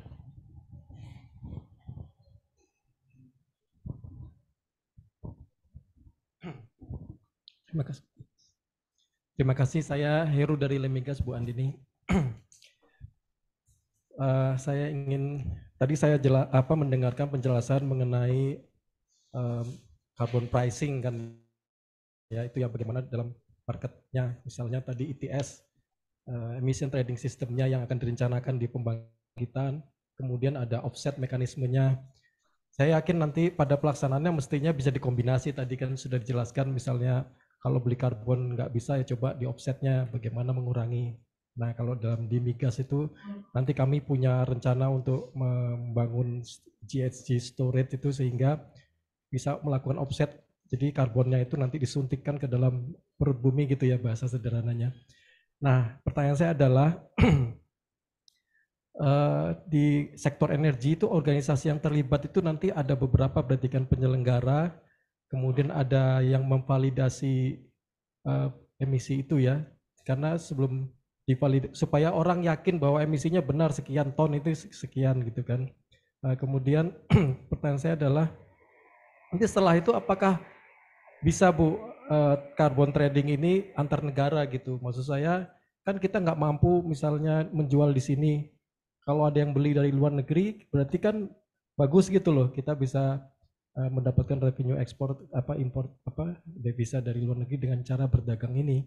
Karena kurang lebih pemahaman saya ini konsep trading karbon itu mirip trading bursa komoditas, sama aja gitu kan, itu ada nilainya. Kemudian itu pertanyaan satu yang tadi, apakah bisa akhirnya standarnya diakui di luar negeri sehingga bisa diperjualbelikan gitu kan ya. Yang kedua, mengenai persyaratan lembaga tadi yang melakukan LVV tadi, itu apakah kita mendapatkan di Gatrik untuk misalkan Lemigas tertarik berminat menjadi lembaga yang memvalidasi dan memverifikasi gitu. Apakah Lemigas mendaftar ke Gatrik atau nanti ada ke KLHK atau kemana gitu, mohon arahan. Terima kasih. Ya, Mbak, silakan, Mbak. Ya, baik Pak Heru, terima kasih atas pertanyaan dan juga informasi terupdate-nya ya Pak terkait dengan GHG storage. Pak, mohon maaf, ini maksudnya CCS ya Pak ya? Oh ya, ya Pak, baik Pak. Jadi sebenarnya kalau CCS ini, tadi yang Bapak tanyakan adalah terkait dengan carbon trading antar negaranya, betul ya Pak ya? Mungkin mekanisme yang bisa, memang saat ini kita bicara terkait dengan perdagangan karbon itu masih di domestik. Nah, kalau misalkan untuk antar negara itu sebenarnya bisa masuk misalkan melalui mekanisme voluntary carbon market gitu ya Pak ya, yang mungkin kita tapi sudah ada metodologi untuk reduksi emisi dari kegiatan CCS CCUS ini sudah pasti, dan juga mungkin sudah sudah disetarakan dengan standar yang ada di mekanisme yang akan kita mau misalkan di Verra, Gold Standard, karena itu mungkin bisa Pak, dari situ nanti Bapak bisa diperjualbelikan di internasional barangkali itu ya Pak. Maksudnya pasarnya tidak hanya di sini saja, karena kita masuk ke mekanisme voluntary carbon market. Tapi bisa juga Pak sebenarnya masuk ke dalam setahu saya di Paris Agreement itu ada artikel 6 terkait dengan kerjasama untuk terkait dengan investasi seperti ini gitu ya Pak ya. Dan itu sebenarnya bisa juga ke arah sana. Namun saat ini memang dari KLHK sedang menyusun regulasinya Pak terkait dengan pelaksanaan khususnya pelaksanaan kerjasama investasinya yang di artikel 62 dan artikel 64 itu Pak, begitu. Jadi kemungkinan itu ada, tapi untuk secara regulasi sedang disusun gitu. Dan memang kan kalau setahu saya dari hasil pembahasan terakhir yang untuk yang CCS CCUS ini carbon kreditnya juga nanti diarahkannya yang saat ini kalau nggak salah diarahkan kemarin ke VCM ya Pak ya. Nah, makanya yang kami harapkan sih kalau memang seperti itu ya paling tidak metodologinya sudah ada dan tersedia sehingga itu siap untuk bisa diperjualbelikan barangkali itu Pak. Kemudian yang kedua terkait dengan persyaratan LVV. Ya Pak, kalau persyaratan LVV tadi sama seperti Tekmira, kami membuka untuk itu supaya bisa segera menambah jumlahnya. Memang kalau untuk yang inventarisasi gas rumah kaca ini kebetulan ada juga mitigasi sebenarnya. Itu kami kalau untuk yang inventarisasi gas rumah kaca ini kami ada di dalam, sebentar saya lupa nama permennya, permen berapa? 5 ya? PP 5. Ada di dalam permen SDM, di situ kami mempersyaratkan, saya lupa Pak nomornya, 5. Nomor 5, PP apa permen sih? Saya lupa. Nomor 5 tahun 2021.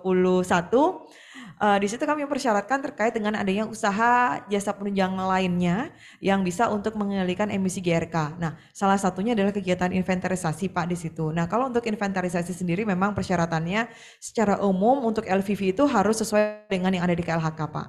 Tapi kalau Bapak ketika akan masuk untuk di subsektor pembangkit tenaga listrik, maka harus memenuhi persyaratan yang ada di dalam permen tersebut. Salah satunya Bapak harus memiliki sertifikat kompetensi tenaga tekniknya yang untuk melakukan kegiatan inventarisasi.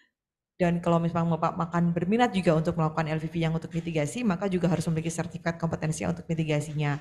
Kemudian Bapak juga harus mendaftarkan sertifikasi untuk sertifikat badan usahanya ke bagian usaha penunjang di kami gitu ya Pak ya. Nah itu yang persyaratan yang harus, kemudian ada SOP terkait dengan penyelenggaraannya. Itu semua persyaratan harus dipenuhi Pak ketika kita bicara untuk LVV yang kalau untuk di subsektor pembangkit tenaga listrik. Tapi secara umumnya itu sudah diatur dalam aturan KLHK, namun kami lebih menspesifikannya kepada subsektor pembangkit tenaga listrik gitu Pak. Ya itu Pak, terima kasih. Gimana Pak Heru? Jelas ya Pak?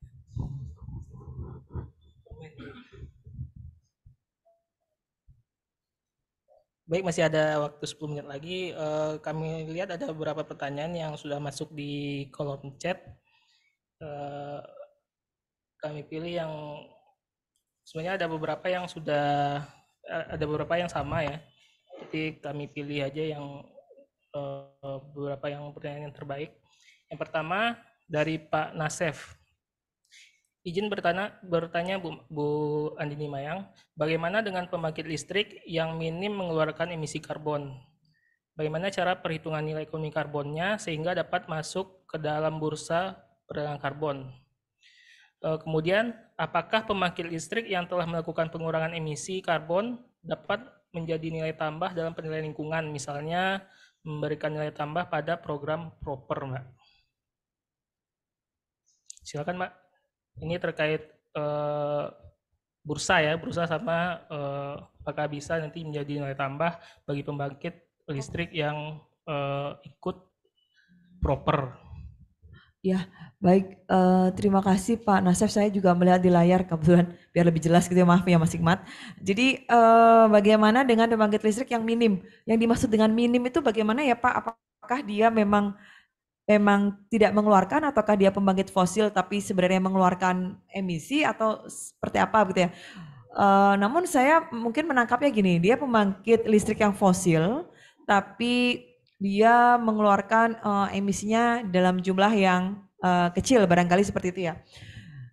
Kalau memang seperti itu dan dia dapat dianggap, pembangkit listrik tersebut dapat dianggap sebagai aksi mitigasi yang sudah ada juga metodologinya gitu ya, memang sudah terbukti bahwa dia melakukan aksi mitigasi, ya silahkan saja diajukan untuk mendapatkan sertifikat pengurangan emisi GRK-nya. Nah, kalau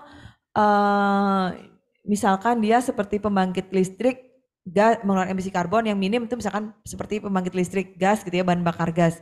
Nah itu kan karena sudah ada metodologinya, bisa saja itu dianggap sebagai aksi mitigasi dan juga bisa diajukan SPI GRK-nya. Tapi kalau misalkan dia pembangkit listrik ya mungkin minim karbon itu belum ada gitu ya metodologinya, dari tempat Bapak bisa mengajukan metodologi sendiri untuk penyusunan dalam rangka penyusunan dokumen aksi mitigasinya dan supaya terbit SPI GRK-nya. Tapi tetap sama Pak, ujungnya adalah SPI GRK-nya. Nah, bagaimana cara memperhitungkan nilai ekonomi karbon? Sebenarnya kan untuk menghitung nilai ekonomi karbonnya adalah ya Bapak harus yakin dulu gitu ya.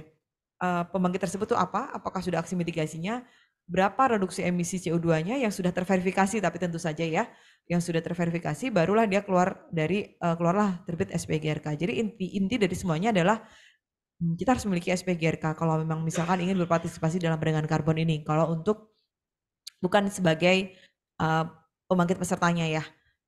Nah, kemudian sehingga dapat masuk ke dalam bursa karbon. Betul, kalau untuk bursa karbon memang ya kalau di sini disebutkan minim mengeluarkan emisi, jadi saya beranggapan Bapak sudah melakukan aksi mitigasi, bisa masuk ke bursa karbon asal tentu saja ada SPE-nya. Jadi mungkin saya perlu dikonfirmasi nih Pak sekali lagi terkait dengan pembangkit yang minim mengeluarkan emisi karbon itu seperti apa sebenarnya, supaya saya juga pasti menjawabnya, tidak melakukan asumsi gitu ya.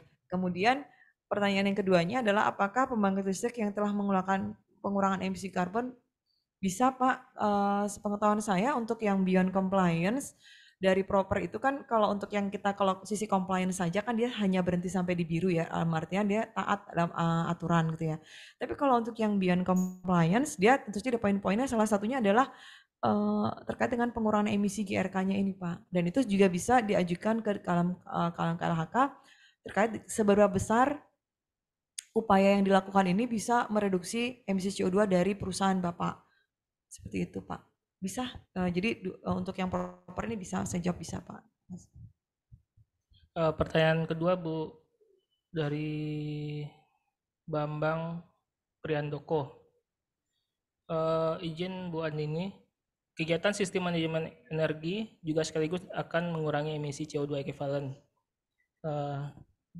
Apakah boleh tidak Bu sistem pelaporannya melalui kegiatan sistem manajemen energi berkaitan dengan PT BAE tersebut? Mohon pencerahannya. Iya, baik, terima kasih Pak Bambang. Jadi kalau saya menangkap ini kan kalau untuk manajemen energi itu memang ada di dalam, setahu saya di EBTKE juga melakukan hal tersebut gitu ya, melalui aplikasinya namanya kalau dulu POME, kalau sekarang mungkin namanya Sinergi ya, tapi mohon maaf saya tidak tahu singkatannya Sinergi sekarang apa.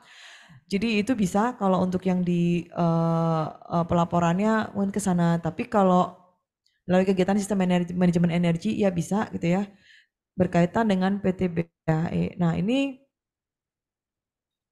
saya masih belum menangkap maksudnya berkaitan dengan PT BAE itu seperti apa. Tapi kalau seandainya seperti ini, misalkan Bapak sudah melakukan kegiatan, misalnya Bapak adalah PLTU batubara yang jadi peserta perdagangan karbon di tahun ini gitu ya, atau di fase ini, terus Bapak sudah melakukan kegiatan manajemen energi, tentu saja itu akan mengurangi emisi GRK yang dihasilkan dari unit PLTU-nya Bapak Bambang. Nah, otomatis dia jika memang upayanya bagus gitu ya, dan itu bisa jadi dia berada di bawah emisi aktualnya gitu ya, bisa berada di bawah PT BAE yang kami berikan, PT BAEPU mohon maaf, PT BAEPU yang kami berikan gitu ya. Jadi ini akan berkaitan dengan PT BAEPU-nya sebenarnya Pak. Jadi ketika nanti bisa akan mempengaruhi status Bapak apakah surplus ataukah defisit sebenarnya ke arah sana. Nah kalau dikaitkan dengan PT BAE, itu ya tentu karena PT BAE ini adalah kita bicara kelompok tidak masing ke unit pembangkit, itu akan mungkin bisa sebagai gambaran saja Pak, sebagai gambaran saja bahwa oh ternyata saya di bawah PT BAE, berarti kalau di bawah PT BAE kemungkinan saya juga berada di bawah PT BAEPU-nya seperti itu Pak. Tapi yang jelas kalau untuk pelaporan sinergi untuk sudah dimasukkan ke sinergi ini ya, ini mungkin tidak, kalau dia PLTU batubara dia tidak akan bisa dikeluarkan SPI GRK-nya. Kecuali kalau Bapak dari kegiatan yang di perindustrian sudah melakukan sistem manajemen energi dan sudah terbukti melakukan reduksi emisi, itu juga bisa dilakukan pengajuan SPI GRK-nya. Barangkali itu. Terima kasih. Ini pertanyaan ketiga Mbak Mayang dari Bu Suryani. Seperti apa mekanisme dalam penetapan PT BAE untuk setiap badan usaha? Ya, satu aja. Oh iya baik, mohon maaf karena di situ tulis angka 1. Saya pikir masih ada kelanjutannya. Ya Bu Suryani terima kasih. Jadi tadi mungkin ini juga sudah sempat saya jawab untuk menjawab pertanyaan Pak Nur Hadi ya tadi sebenarnya Mas Iman. Jadi untuk penetapan PT BAE untuk setiap badan usaha, untuk PT BAE ini kami berikan bukan untuk badan usahanya, tapi kami berikan kepada golongan atau tipe dari pembangkitnya. Jadi misalkan pembangkit dengan kapasitas 100 sampai dengan 400 itu berapa PT BAE-nya. Kemudian berikut juga untuk PLTU dengan di kapasitas lebih besar sama dengan 400 itu juga lebih besar dari 400 itu juga sudah kami tetapkan berapa PT BAE-nya. Nah, jadi PT BAE itu tidak kami berikan ke setiap masing-masing badan usaha, tapi lebih kepada ke jenis pembangkitnya. Dan sedangkan kalau untuk PT BAEPU itu kami berikan kepada badan usaha untuk masing-masing unit pembangkit tenaga listriknya. Gitu. Jadi perbedaannya mungkin itu. Nah, kalau untuk penetapan PT BAE-nya sendiri ini kami melakukan benchmark data ya dengan menggunakan data berasal dari 2020 dari data intensitas emisi 2020 yang kemudian kami lakukan pengetatan karena memang target kita adalah melakukan mengurangi emisi GRK, pengurangan emisi GRK sehingga otomatis angkanya kami ketatkan dan dalam penyusunannya kami melakukan konsultasi publik ya, berikan diskusi dengan pelaku usaha untuk menyampaikan kisaran angka PT BAE dari jenis-jenis kategori PLTU. Kemudian dari PLTU nanti akan memberikan tanggapan bahkan diberikan usulan, nanti akan kami analisis lagi apakah memang sudah tepat atau belum. Jadi kemudian ditetapkanlah angka PTBAE yang sekarang ada itu, yaitu tadi ada 4 jenis gitu ya. Itu untuk PTBAE. Nah, kalau untuk PTBAE PU kami menggunakan rumus atau formula yang memang sudah tercantum di dalam Permen SDM 16 dengan mempertimbangkan PTBAE-nya, intensitas emisi rata-rata dan juga emisi rata-ratanya. Barangkali itu untuk menjawab yang Bu Suryani. Terima kasih. Pertanyaan selanjutnya, Mbak Mayang. Ini dari Bu Ria, dari perusahaan yang bergerak di bidang industri wood pellet di Gorontalo, di mana sumber listrik kami saat ini kami membangun gardu induk dengan jenis instalasi pemanfaatan tenaga listrik tegangan menengah yang bekerja sama dengan PLN sebagai penyedia listrik. Kami memiliki area konservasi yang cukup luas, oleh karena itu perusahaan kami tertarik untuk mulai mendalami mekanisme perdagangan karbon ini. Karena kami yakin dengan adanya area konservasi yang kami kelola, kami mampu mendapatkan kondisi emisi yang surplus. Oleh karena itu, mohon arahan dari Ibu Mayang, kiranya apa ya langkah yang dapat kami lakukan? Ya, baik, terima kasih Ibu Ria. Kebetulan teman saya. Kebetulan janjian. Jadi ya, jadi usahanya adalah industri wood pellet di Gorontalo begitu ya. Jadi mungkin yang bisa dilakukan dan berpartisipasi dalam perdagangan karbon ini, satu, dari kegiatan industri wood pellet ini misalkan melakukan kegiatan efisiensi energi tadi ya, seperti yang Pak Bambang sampaikan, melakukan kegiatan manajemen energi itu bisa diajukan SPGRK-nya. Jadi memang jika sudah ada tren, jika dari trennya ada pengurangan emisi GRK akibat dengan melakukannya manajemen energi atau efisiensi energi, maka bisa dari perusahaannya mengajukan SPGRK, dan dari SPGRK nanti karena ini masih dalam konsepnya dalam sektor dalam lingkup sektor industri, maka SPGRK-nya masih dapat diperjualbelikan di dalam perdagangan karbon yang untuk di subsektor pembangkit tenaga listrik ini. Itu yang pertama. Kemudian kedua, jika memang masih banyaknya area, barangkali mungkin bisa didalami jika di daerah tersebut bisa digunakan untuk membangun PLTS barangkali gitu ya. Karena kan selama ini juga masih menggunakan supply listrik dari PLN. Barangkali jika memang bisa didalami ternyata di situ juga bisa menjadi potensi adanya PLTS, maka PLTS tadi juga bisa dihitung berapa besar reduksi emisinya yang digunakan, karena itulah yang akan bisa diajukan juga SPGRK-nya. Barangkali kalau kita bicara di sektor energi, ya hanya 2 tadi itu ya kemungkinannya terkait dengan manajemen energinya untuk di industrinya sendiri. Kemudian yang kedua adalah terkait dengan misalkan di area konservasi masih cukup luas, barangkali bisa PLTS yang bisa juga digunakan selain berpotensi untuk mengurangi emisi GRK, bisa juga untuk dijadikan untuk mengurangi pemakaian listrik dari PLN barangkali seperti itu konsumsinya sendiri. Barangkali mungkin itu yang terpikirkan kalau untuk di industri wood pellet tadi. Terima kasih. Baik, terima kasih Mbak Mayang. Baik, untuk sesi tanya jawab ini kami cukupkan. Mohon maaf kalau misalnya ada beberapa pertanyaan dari Bapak Ibu, teman-teman yang tidak bisa kami jawab. Kalau misalnya ada pertanyaan lanjutan, silakan sampaikan ke email infogatrik@sdm.go.id. Nanti kami akan segera menjawab pertanyaan dari Bapak Ibu dan teman-teman sekalian. Mbak Mayang ada closing statement, silakan Mbak, sebelum menutup acara ini. Oh ya, aduh saya nggak menyiapkan pantun nih ya. Ya baik, closing statementnya adalah mungkin semoga gitu ya apa yang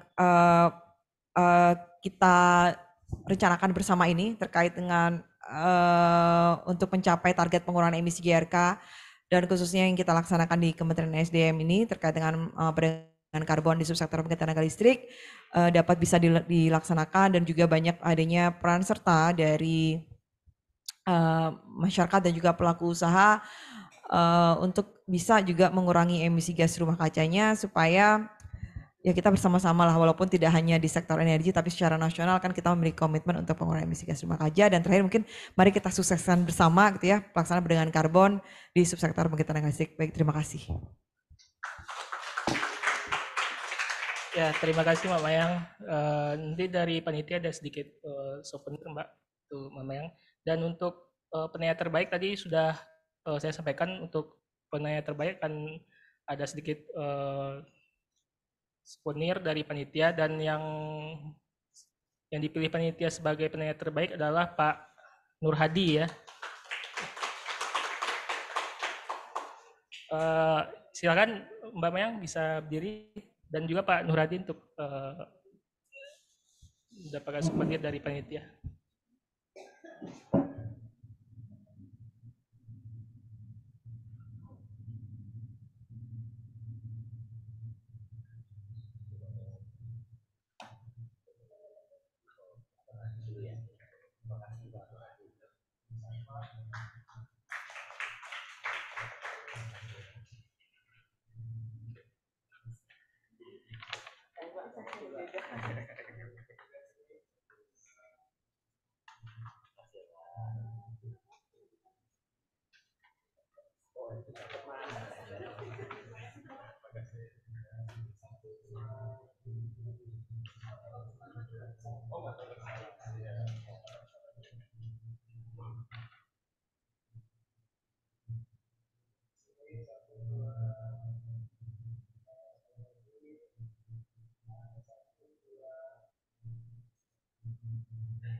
Baik, selanjutnya kami ingatkan kembali kepada teman-teman yang diharapkan mengisi link form evaluasi dan daftar hadir yang sudah dibagikan oleh panitia melalui kolom chat. Kami informasikan juga panitia akan memberikan sertifikat bagi teman-teman yang sudah mengisi form evaluasi. Jangan lupa selalu follow media sosial Perpustakaan Ditjen Ketenagakerjaan di Instagram @perpus.gatrik. Dan kalau ingin tahu terkait informasi subsektor ketenagalistrikan, silakan follow media sosial Ditjen Ketenagakerjaan di Instagram dan Twitter di @infogatrik serta Facebook Infogatrik. Saya Hikmat Sandi, mewakili panitia, mengucapkan banyak terima kasih dan mohon maaf kalau misalnya ada beberapa kekurangan terkait penyelenggaraan acara pada hari ini. Tetap sehat, tetap semangat, dan bangkit lebih kuat. Sampai ketemu kembali di kegiatan Forum Literasi Ketenagakerjaan selanjutnya. Wassalamualaikum warahmatullahi wabarakatuh.